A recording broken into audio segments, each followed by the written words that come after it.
Well, not often this happens. A day off and fog and autumn. Boom. I got so excited I didn't even do a bootlace up, and now, well, yeah, covered in mud. Yeah. I left the house this morning not really wanting to get out of bed. Drove through not a lot of fog at all. And then when I get to my destination, it's proper thick. A little bit like me at times. As you can probably see, we've had a fair amount of rain recently. What we haven't had is the significant winds to take any semblance of autumn down, which we've had in the past few years quite frequently. And that has meant that any of us that want to go out and enjoy autumn, perhaps behind a lens, have had about 48 hours to do it, because autumn has disappeared. In my head, I am very poor at shooting woodlands. I find clutter really disorientates me, and I can't see the wood for the trees. Really? Can't believe I actually said that. Thus, having the luxury of a lovely foggy morning, particularly for a good couple of hours, is really quite special. It helps to simplify. And with that in mind, I'm going to try and actually get some semi-decent shots. This area here is obviously heathland, but it's surrounded, not that you can see it, by different types of woodland. I've got a pine forest in one area, I have got lots of deciduous trees elsewhere, so I'm just going to try and make some sense of stuff. I don't know why I find it so difficult. Is it just me? In order to give a sense of compression, I'm going to change my lens to a 70 to 200, which, yes, I know I should have done in the car instead of being surrounded by mud. But, you know, that's how we rock and roll these days. Now, whilst I'm looking for my first few compositions, I need to point out that I interchange between the words mist and fog for a very good reason. The definitions on screen are not mine, they are from the Met Office. Don't shoot the Met Office messenger. Where are my Wellington boots when I need them? Didn't think that one through very well, did I? Oh well, crack on. Now, although this wasn't the height of autumn, I was seeing some lovely signs and some gorgeous colours, but fog was the special bit. With such an abundance of colour around at the moment, it does feel a little bit like being in a sweet shop, which means, of course, I will mess it up even more. And I immediately have a disappointing sense of panic. Where do I begin? Woodlands, why do you do this to me? This is my first scene. Go to the side here. And I'm picking out that tiny silver birch which is growing between those trees. Oh, this is tough.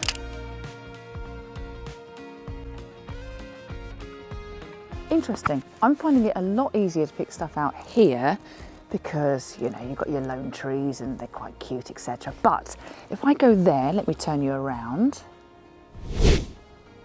That is where the colour is. And it's that I find difficult to declutter. There's not a breath of wind this morning and it's just making it a real joy to shoot. The sun is slightly starting to pierce through, so in certain areas I'm going to lose the mist, I think, a little bit earlier. So I need to crack on and stop wittering.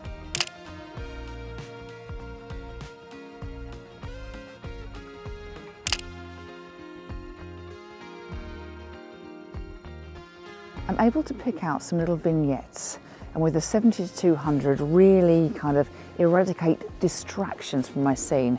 Problem is, when I'm looking through here now, yes, there's a little bit of greyness in the fog, but when I'm looking through on my camera, I'm having to slightly overexpose because it looks very grey. Now, yes, I can take some of that out in post. I interrupt this with a public service announcement. If you wish to remove greys from your whites, i.e. snow or fog, here's how you can do it. I have applied basic edits only to this shot. So I'm going to go down to the bottom right hand area and I'm going to select this. I'm going to go right the way down to selective colour. And what you'll see is it opens up a panel. It often actually defaults to reds. And what you can do is you can choose any of the colours that you wish to affect in your picture. In my case, for fog or snow as well, I want to affect the whites. And what I want to do is to bring down the black in it. So let me show you the effect if I go to extremes. Down, up, down, and up. So it can just make your whites seem a little bit more white. What I don't want to do is to make them kind of day glow, because that would be quite frankly ridiculous. And that's all I do. I then layer and flatten to make that stick. I have shot this scene many times before, but I've tended to be a little bit over this side looking down amongst the heather. This time of year though, it's these trees that make the magic happen. Do you know what's making me nervous at the moment? It's the fact that I think I'm getting some nice shots, and I'm really worried when I get home and I get them on the computer, I'm going to think, what were you thinking? Okay, liking the birches on the left, not sure about the central path, but it'll do. My perception is that the fog is thinning. I don't really want that. So I'm trundling off to different areas in the hope that I can catch something whilst it's still there. Look at the greens in this. Rather liking this. Not what I'm here for. Mustn't get sidetracked, but maybe just a couple of shots. I'm not a massive fan of uniformity like this. However, every now and then it can be quite special if you get something juxtaposing poking through, or in this case, the gloriousness of the greens. It'll probably look rubbish in a shot, but I'm still going to take it. Yes, not my finest hour, shall we say. This time of year looking down can be splendid. Perhaps for another time. Not today. Well, it seems like most of the fog is gone, although I have a little bit of atmosphere which I'm going to work with as much as I can do. I've also got some diggers that are coming in, which is a little bit sad. I'm hoping they're not going to do anything pretty disastrous with this woodland area. However, what a lovely morning. Let's make the most of this autumnness now as opposed to the mist/fog. The strength of colour in that bracken was really quite impressive, and it hadn't been destroyed by rains up until this point. Oh man, look at that colour. There surely has to be a shot there. Now to declutter that scene. Beautiful with that light just poking through really softly.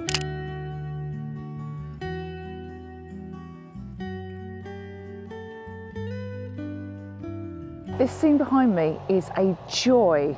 Picking up bits and bobs, and just as the sun is kissing the tops of the trees, it's actually bringing the diffused light down and just making it lovely to shoot. What's not so lovely is I've just worked out the diggers aren't in this wood. They're in the bit further over, but they're quite noisy. So my zen is not zenning. Crikey, I didn't realise how long I've been here. It's 20 to 10 and I've been here since 7:15 and the time has just flown. No wonder the mist has gone. Now to locate my car with my what 3 words, because I've gone around in circles and it's just been joyous. And although the mist/fog/atmosphere has gone, I truly appreciated the lack of wind, which just allowed it to hang around that much longer. Again, looking at the woodland floor really was a treasure trove, if only I had the time or the inclination. So it was back to the car to wend my way home, but 500 metres down the road, this happened. Oh, come on, man, I'm on a deadline. But this is ridiculous.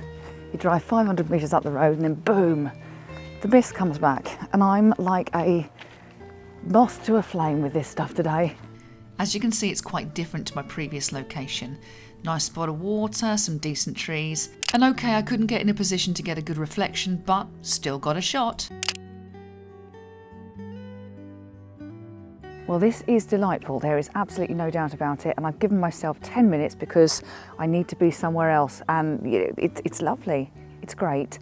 But I'm just getting trees in the mist. I'm not necessarily thinking about this as I was earlier on. Bit of a gift of a morning, this. And then within the space of a few moments, the mist is gone. Well, when I left my house this morning, I confess I thought I was only going to get a couple of shots that might be mediocre. I've got a few more. Make your own mind up regarding the mediocreness of it all. That's not even a word. Okay, so these aren't ever going to set the world on fire, but these are 3 of my favourites from this morning's antics. I'd love to know if these or any others have caught your eye. Meanwhile, have a great week and I'll see you soon.